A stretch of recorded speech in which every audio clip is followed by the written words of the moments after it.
Get ready. Get the live set up. Is my lighting okay? Or do I need to change the lighting?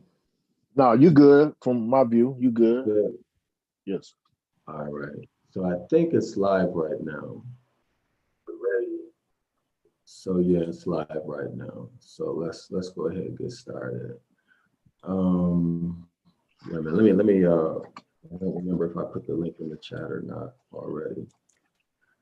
All right, yeah. So I'm gonna put the link in the chat real quick.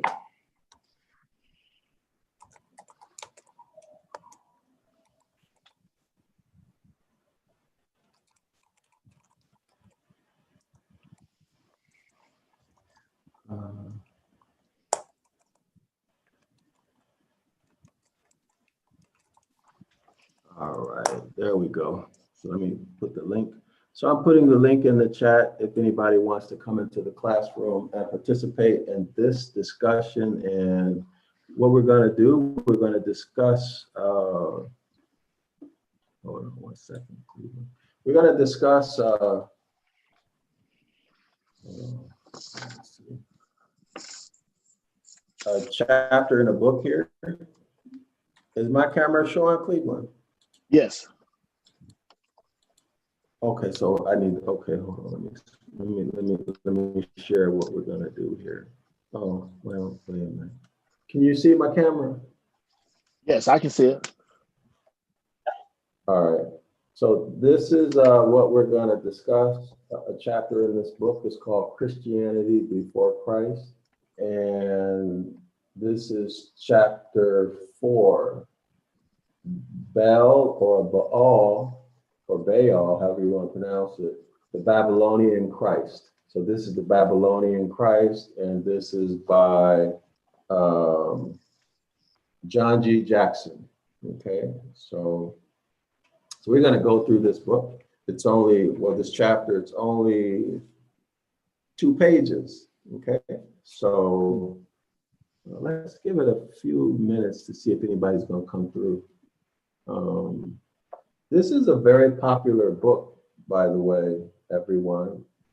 You should have this book in your library. It also has information about Genesis. Okay, so if you watch the video that I did on Genesis, this book has a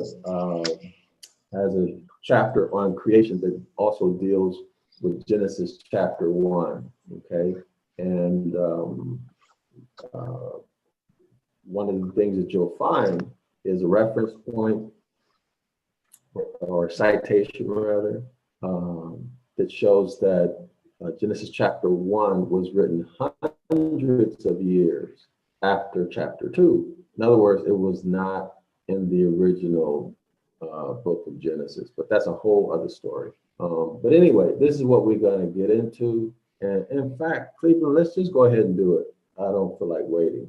So I'm going to read, okay? I'm going to read, and Cleveland, feel free to ask a question, make a statement, comment, whatever, as I go, okay? So Right. Yes, sir. Can you hear me okay? Can you hear me okay? Yes. Just Dr. Yasapa is fine. Dr. Yasapa is fine, yeah. Yes. So chapter 4, Baal, which is Baal, the Babylonian Christ, it reads, in the British Museum, there is an ancient tablet from Babylon dating back to about 2000 BC. This document is a description of a passion play relating to the deity Baal, or B-E-L. The same deity was called Baal, or Baal, spelled B-A-L, B-A-A-L, among the ancient Hebrews. So this is the Baal, or the Baal, that we read about in scripture, right? This dramatic performance consisted often acts or screens, which we now briefly summarize. So Cleveland, do you recall what BC is, what BC means? So let's go ahead and get oriented. Remember, the first thing we do as a scholar, one of the first things we do as a scholar is orient ourselves in space or in time, right? Space and time. So let's go ahead and see what we get. All right. So meaning of BC. So let's do a screen share. So can you go ahead and read that, please? Before Christ. BC means before Christ, and BCE stands for before the Common Era. Therefore, 1403 AD and 1403 CE are the same date as are 400 B. Okay. So let's look at the difference of AD, CE, and BC. Okay. And okay, can you go ahead and read?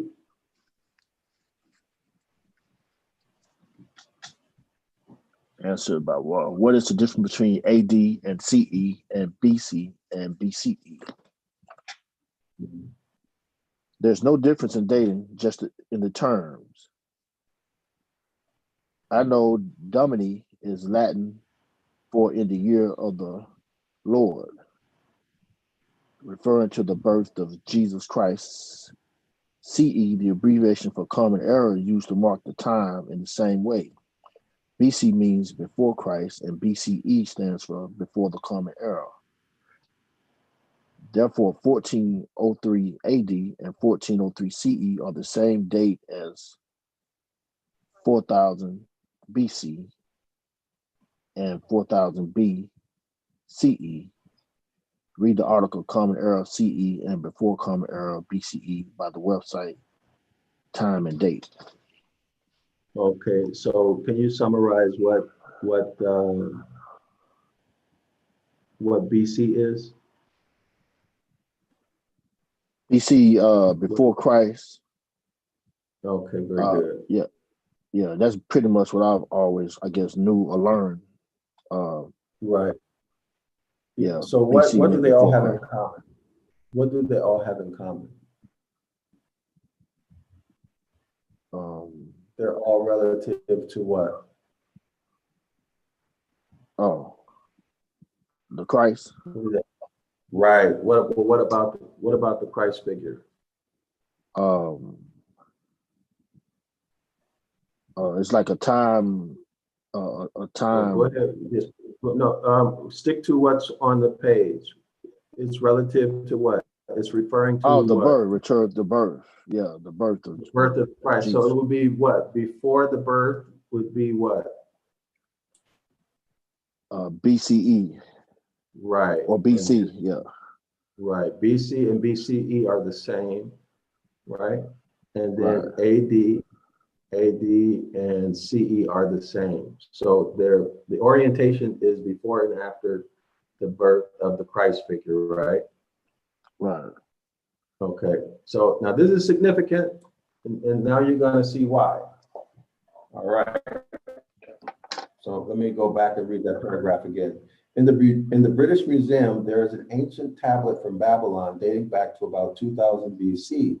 This document is a description of a passion play relating to the deity Baal. The same deity was called Baal, spelled B-A-A-L, among the ancient Hebrews. This dramatic performance consisted often of acts or scenes, which we now briefly summarize. So let's go into a summary of this play. Act 1, Baal or Baal is taken prisoner.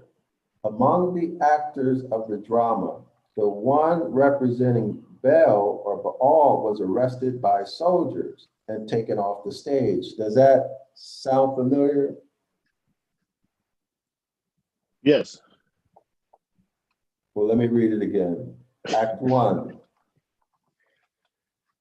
Baal is taken prisoner.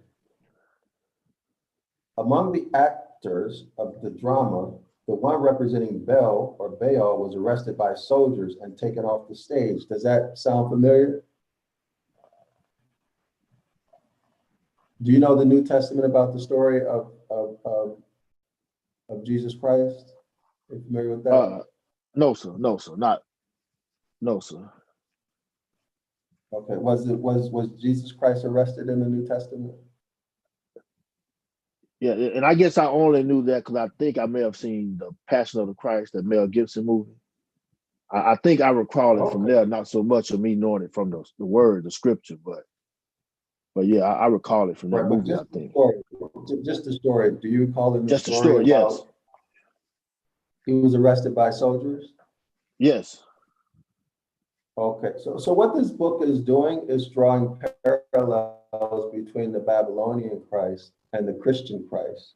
Okay, in this play, it's showing that 2,000 years before the Christ figure was born. That's the point of it. So it says about 2,000 years BC, a tablet was found dating back 2,000 years BC. So that means 2,000 years before the Christ figure was born, there was a play and they had a Christ figure. And this Christ, the Christ figure's life in the play parallels or is very similar to the Christ figure in the New Testament.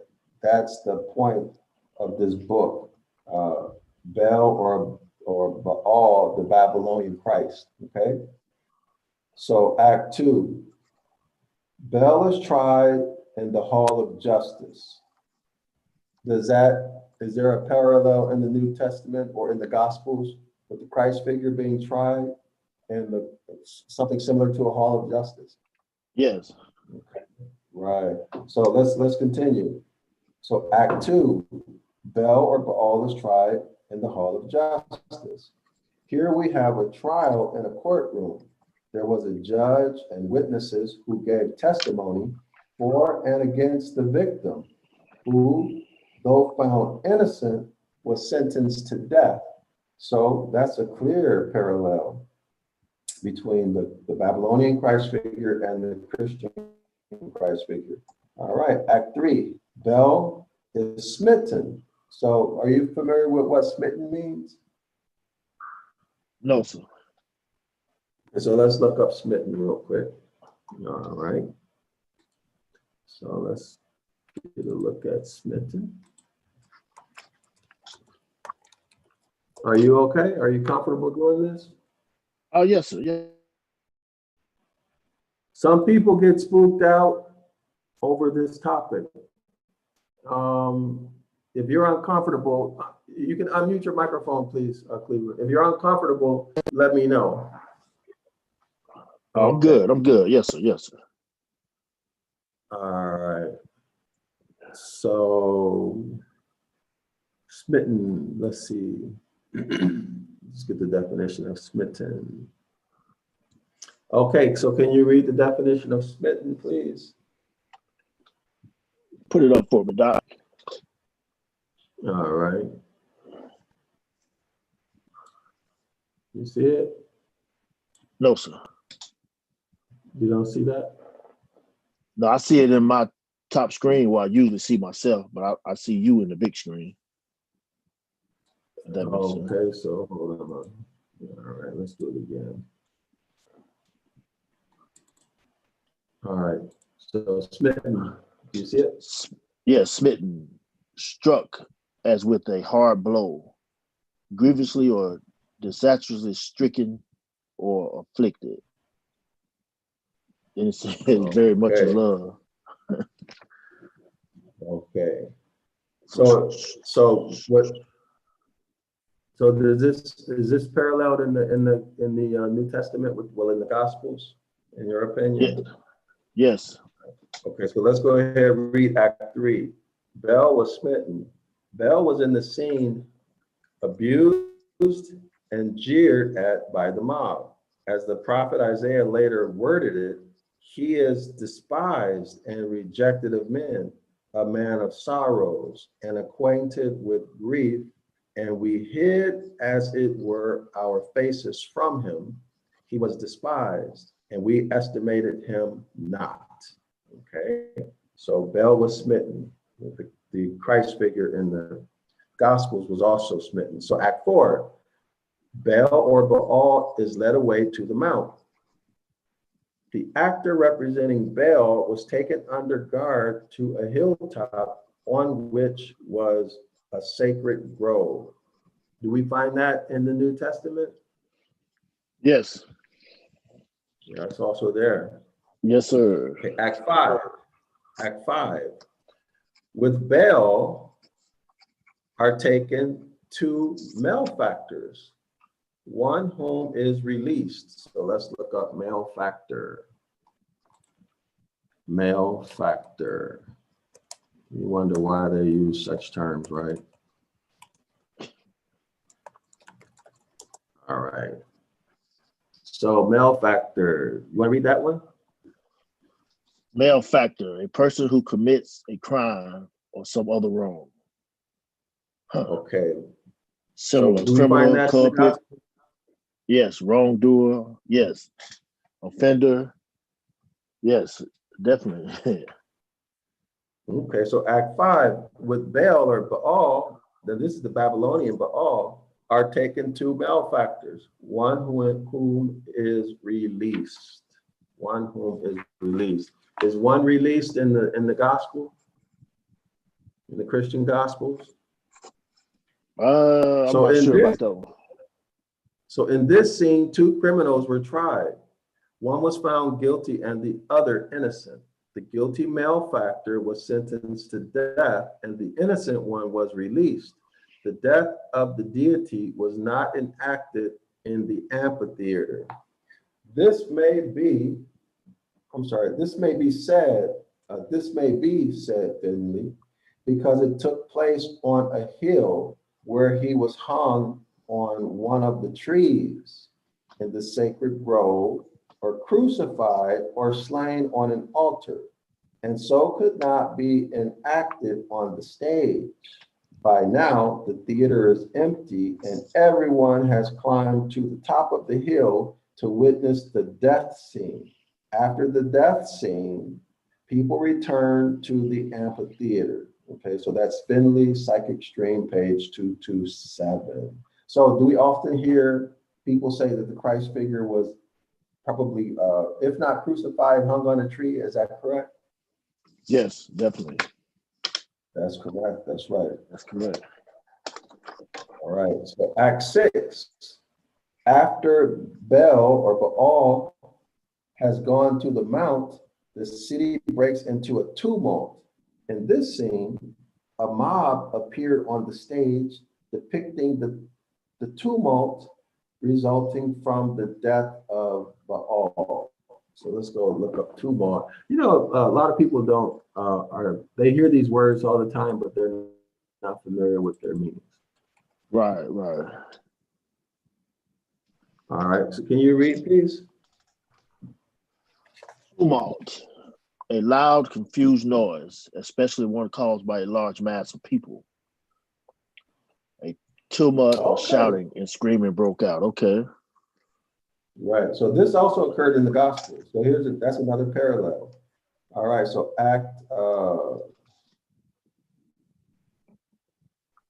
7. Baal's or Baal's clothes are carried away.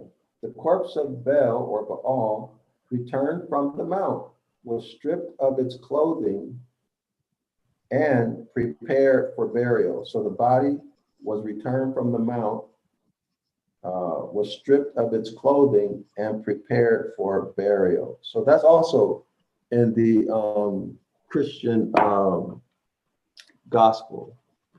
Would you agree? Yes. All right. Okay. So Act 8, Baal goes down into the mount and disappears from life. On the side of the hill near the stage was a tomb in which the body of Baal or Baal was interned. That's also in the gospel. Yes. Act 9, weeping women seek Baal or Baal at the tomb. This scene has been well explained by Finley as follows. The beliefs surrounding Baal included the belief that Baal or Baal was seen after death in his etheric body. Quite possibly he was seen first of all by a woman, as women are today and always have been more clairvoyant than men. Then comes the final scene depicting what all this display has been leading up to, quoting from Finley's Psychic Stream, page 229 through 230, so 229 to page 230. So that's clearly a parallel from the gospel. So this is the final act, Act 10. Baal is brought back to life. A stone has sealed up the tomb of Baal. In his final scene from the drama, the stone was rolled away, and Baal walked out of the tomb in funeral garb. As Finley has stated, as he emerges from the tomb, the audience rises and shouts in a frenzy till all are hoarse. The great drama has reached its climax. Their deity or their power has reappeared to prove to them that death has been conquered. Their deity has reappeared to prove to them that death has been conquered and that he has secured for all life in the hereafter. This great religious service has never been forgotten. It was copied by the Greeks and still performed in memory of Christ. This is quoting from Finley's Psychic Stream, page 230. The parallels between the Babylonian and Christian myths are similar. The parallels between the Babylonian and Christian myths are so similar that they have been tabulated by George R. Goodman in an article, Easter, in the Free Thinker. Okay, this was dated May 14, 1965. So you guys can see that. I'm gonna read that now. So I'm gonna read what he says here, quoting from this article. Okay, I don't know if you can see it, but I'm gonna read this. It's very short. So there's two columns on the page. In the left-hand column, it's the Babylonian legend or the Babylonian Christ, and in the right column, the right side column, it's the Christian legend. Okay, so we're going to compare each legend. Okay, so Babylonian legend, Baal is taken prisoner. The Christian legend, Jesus is taken prisoner. The Babylonian legend, Baal is tried in the hall of justice. Jesus is tried in the hall of justice. Baal is smitten. Jesus is scored. Baal is led away to the mount. Jesus is led away to Golgotha. With Baal are taken two malefactors, one of whom is released. With Jesus, two malefactors are led away. Another, Barbarous, is released. After Baal has gone to the mount, the city breaks out in a tumult. At the death of Jesus, the veil of the temple is rent. The dead come from the graves and enter the city. Baal's clothes are carried away. Jesus' robe is divided among the soldiers. Next page. Baal goes down into the mount and disappears from life. Jesus from the grave goes down into the realm of the dead. A weeping woman seeks him at the gate of burial. This is Baal. A weeping woman seeks Baal at the gate of burial. Mary Magdalene comes weeping to the tomb to seek Jesus. Baal is brought back to life. Jesus rises from the grave alive. So that's a summation of the parallels between the Babylonian Christ figure as described in that play and the Christ figure in the Gospels, the Christian Gospels. So I'm going to read the final paragraph. It says this chapter on Baal, the Babylonian Christ, is based on a tablet discovered in the ruins of Babylon by Professor H. Zimmern, Zimmern. The curator of the Babylonian section of the British Museum supplied Arthur Finley with a translation of this document. This material was discussed by Mr. Friendly in his book, The Psychic Stream, and further details for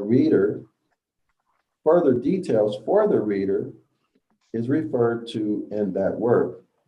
So that means there's even more if you get that book. If anybody wants to do more research on that, get that book. There's even more parallels. Let's see. Finley is an authority on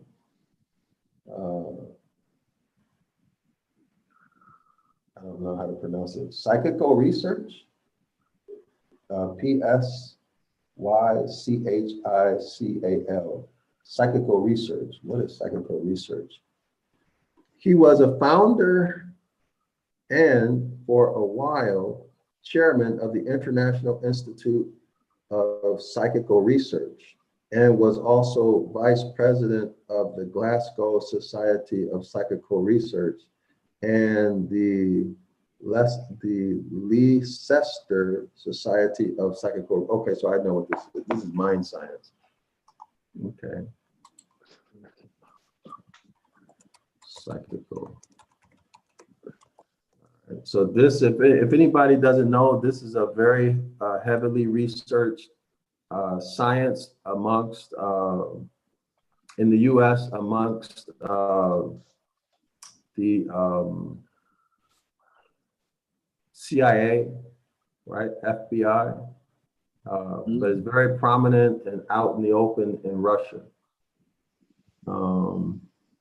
Okay. So let's see. Yeah. All right. So it's a branch of psychology. Okay. So that's pretty Journal of Society for Psychical Research. All right. But anyway, so that's that. If anybody wants to get this book, it's there's a lot of interesting stuff in it. It's called Christianity Before Christ by John G. Jackson. So I have a question for you, Cleveland. Yes. What does the scriptures tell us? Well, not the scriptures. Let me rephrase that. What's told? When we look at the Most High's instructions. Let's go to the Most High's instructions. So where are we? Oh, okay, we'll look at it here. Okay, so this is the 10 Commandments, right? These are the Most High's instructions. Can you begin reading at verse 20 and go to verse 3? And the Most High spoke all these words. I am the Most High, your power, who brought you out of Egypt, out of the land of slavery. You shall have no other deities before me. Mm-hmm. So how does that relate to what we just read about the Christ, about the Babylonian Christ? Well, that's going against that's going against I am the Most High, your power. Is going against the very first one. And that's so. With that being said, with that being known, a fact, what so many of us believed and been taught about this other deity is truly false, just based off that. mm-hmm. And what else can you say about it?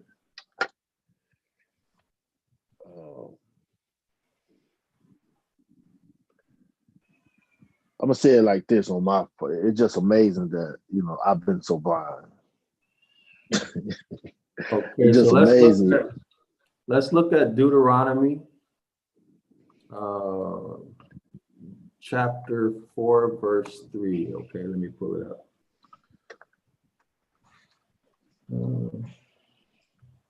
better yet, you know what? I don't know where. Let me type something in real quick. Hold on. Let's just take a look at this because we have so many references telling us not to get involved with Baal worship. All right. So let me share the screen. Can you see my browser? Yes. All right. So let's look at Deuteronomy chapter 4, verse 3. Okay, so you want to go ahead and read the New International, please? New International Version, Deuteronomy chapter 4, verse 3. You saw with your own eyes what the Most High did at Baal, Peor.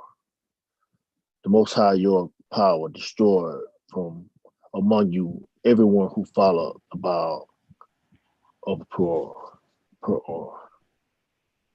Right. So we see that. So what comes to your mind when you see this? We read it in the instructions, right? Right. Exodus chapter 20. Right. Okay, and we know the curses, right? Do you know the curses? Remember the curse? The curses associated with following a deity like this. No.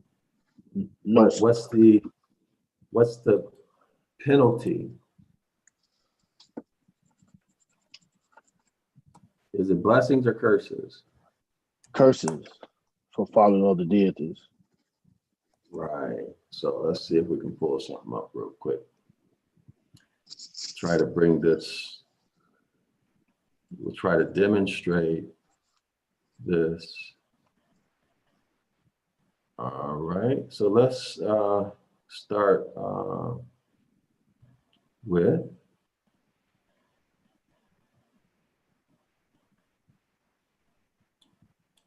verse 16 through 20.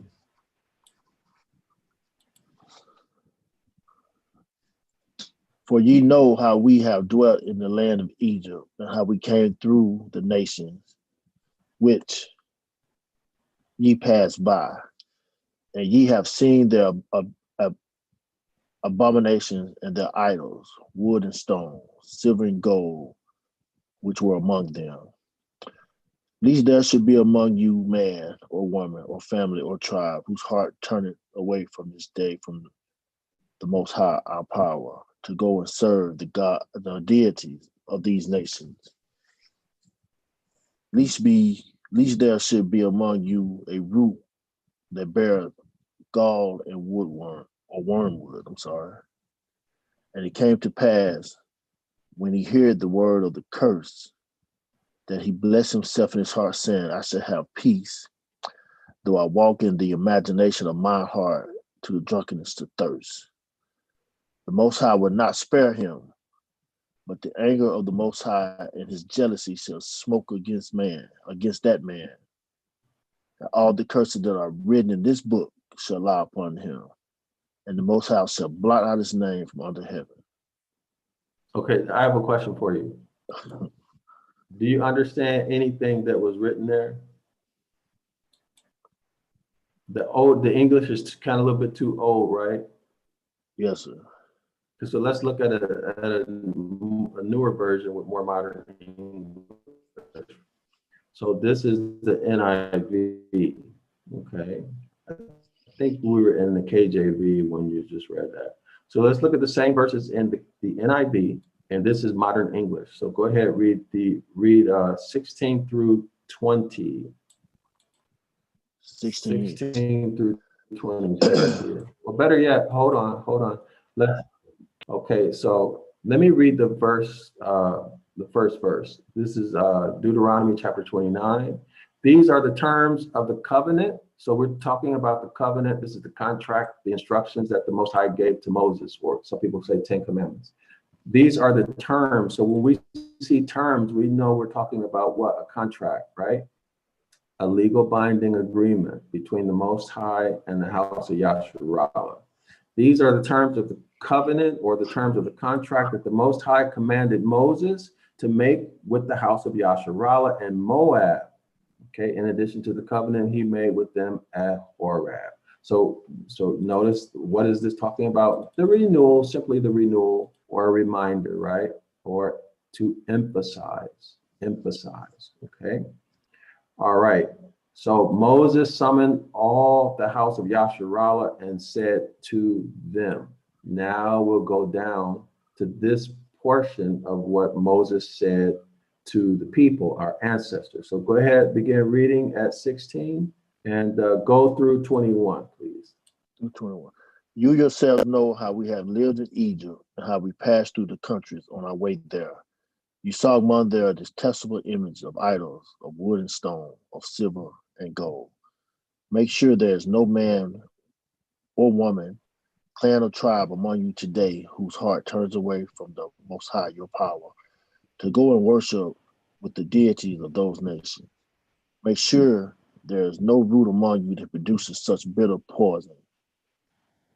When such a person hears the words of this oath, and they invoke a blessing on themselves, thinking, I will be safe even though I persist in going my own way, they will bring disaster. What does that mean? What does that mean, Cleveland? What does that mean? I will be safe even though I persist going my own way. Blessing on themselves, thinking I will be safe, even though I persist in going my own way. What does that mean? Give us an example in today's world. What is this person doing today? This person possibly is somehow feeling like they're not following the Most High commandments, but yet they're living good.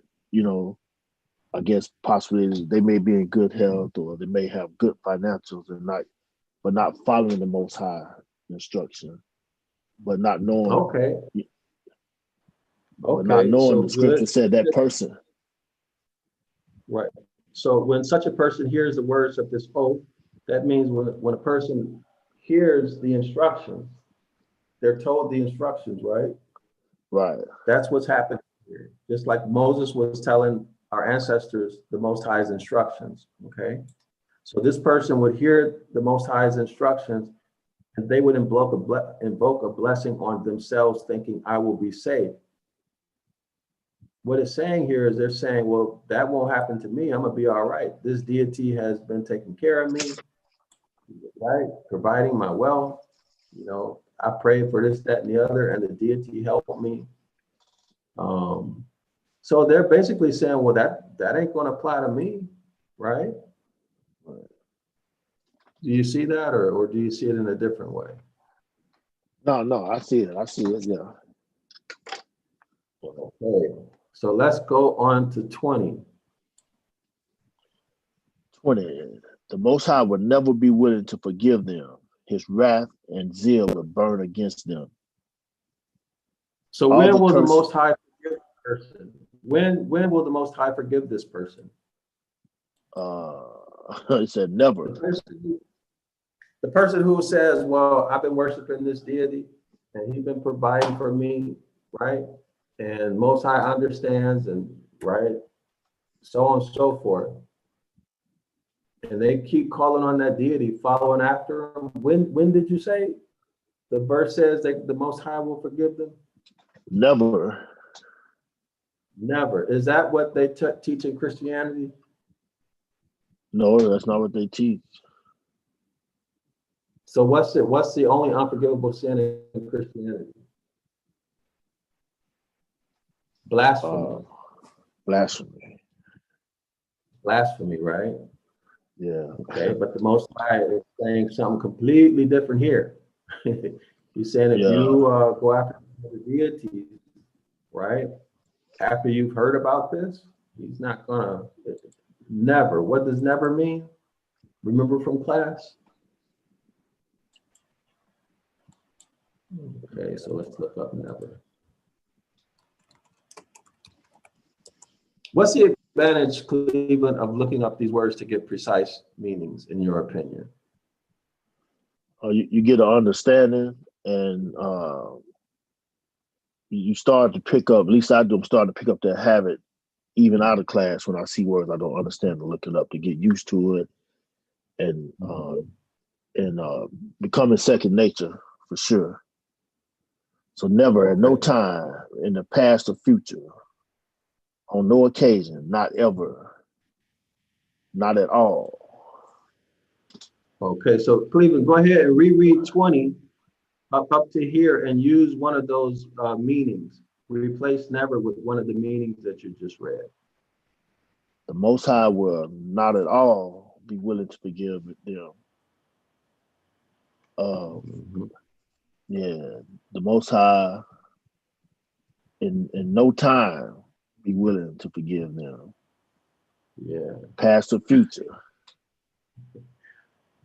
Yeah. In no occasion, no birthdays, no so-called Christmas or so-called Easter, no occasion, not ever. Right. This is absolute. There's no way out of this one. Okay. Yeah. There's nothing that a Christ figure can do for you. Nothing. According to this, right? That's what never means. That excludes every option out. Okay, so let's continue and see what the here. All the curses written in this book will fall on them, and the Most High will blot out their names from under heaven. The Most High will single them out from all the tribes of Yashuala for disaster, according to all the curses of the covenant written in this book of law. Okay, so what's the punishment going to be according to what? The book of law. Right. It's going to be according to what's written in the law, not something out of nowhere, or it's not something somebody else. See that? Yeah. This is a contract, right? This is a contract that identifies the blessings and the curses. So the punishment is listed right here in the contract. All right. Okay. So is he going to have any mercy according to verse 20 and 21? No, not according to the book of the law. No, sir. Right. So that's why that Exodus, this is so important for us to follow that.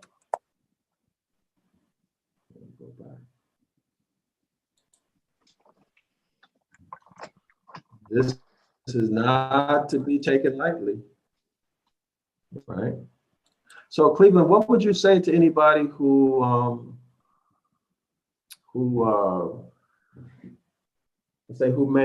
may be new to this topic that we're talking about right now? And I'm not saying tell them what they should do or anything like that, but just in terms of research and finding out more about this topic so that they know, so they'll at least be aware of what they're doing.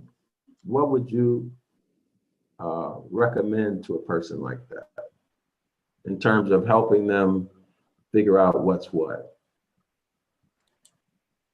I would say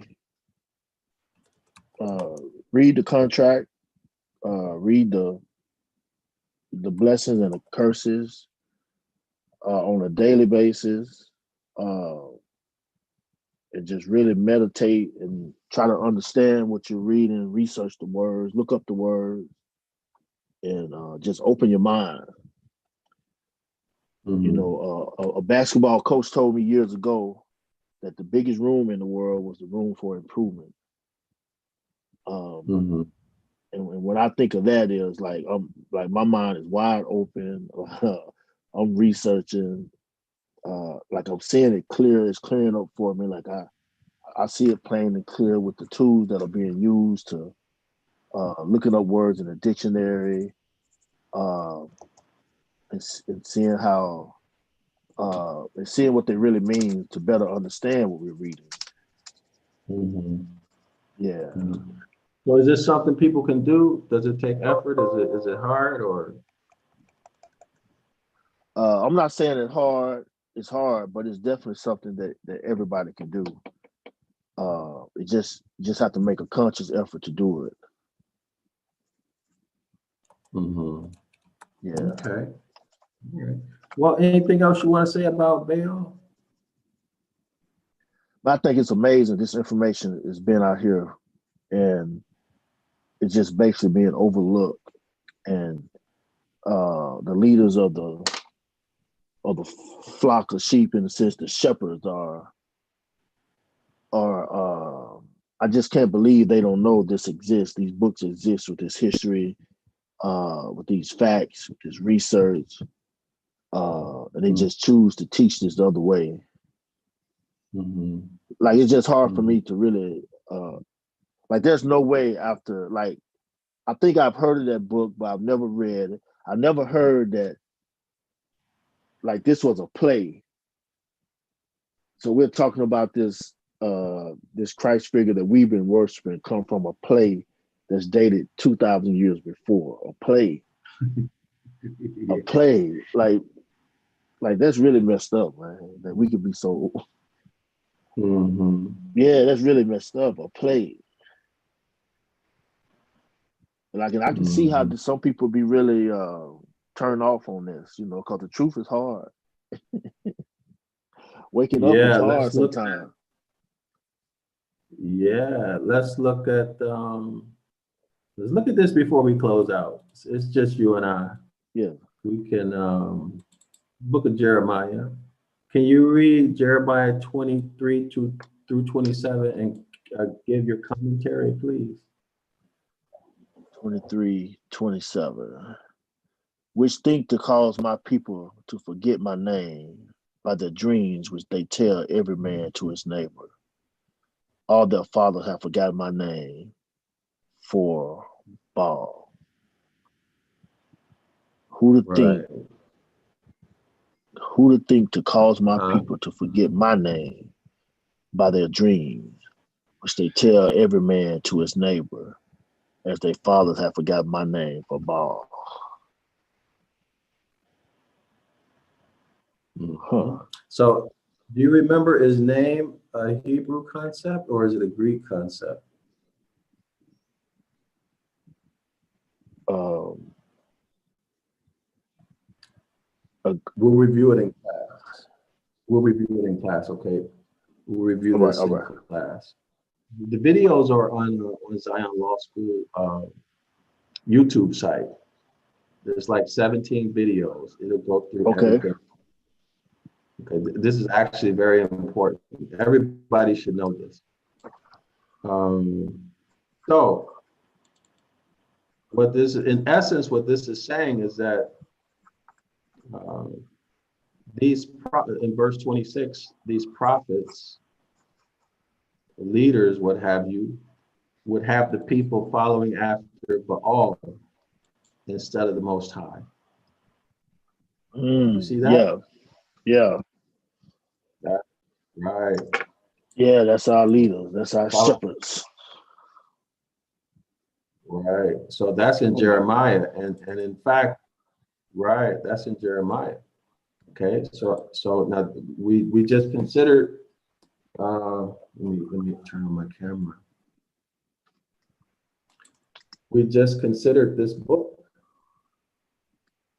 right, about the Christ figure and the parallels between the Babylonian Christ figure, which is Baal, and the Christian Christ yeah. figure. And now we reference back to Jeremiah. Okay, so let's see. What else? Anything else about Baal?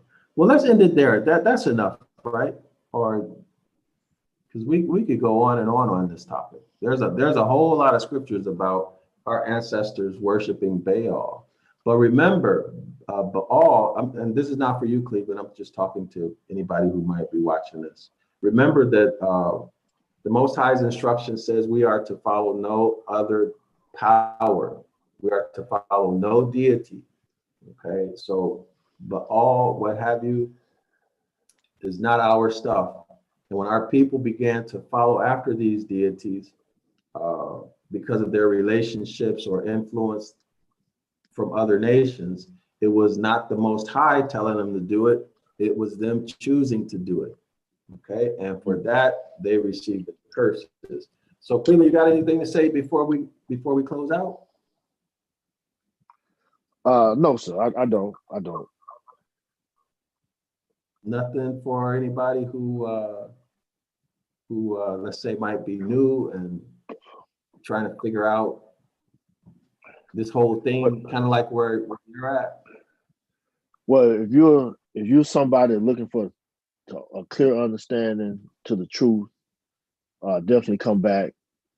Definitely research Zion Law School on YouTube. Go to Patreon and definitely you would get a clear understanding. Better Okay. than I ever seen on any level of the word, like at its basic level, at its foundation level, like the understanding is very, very clear. So anybody who may be looking for the truth or just looking for understanding, I definitely think this is the right way to start. Okay, thanks, Cleveland. So I think what Cleveland is saying, if I could just summarize what you're saying, is do the research and be meticulous. Okay, be meticulous. Go word for word, word by word. Okay, word by word. And if you want to come to observe more of our classes for free. Oh, by the way, we're starting Deuteronomy chapter 28, verse 15. This is the beginning of the curses, and we're going to go the whole way through the end. Verse 68, that's going to be next Saturday. So if anybody wants to come and observe, you can come for 4 classes. Okay, no obligation to enroll, buy anything, nothing like that. You just come, observe, and learn. So that's Saturday, 9 a.m. Eastern Standard Time. Saturday, 9 a.m. Eastern Standard Time. And I'm going to put the link in the chat. So with that, I'm going to say Shalawama Kwama Yasharala.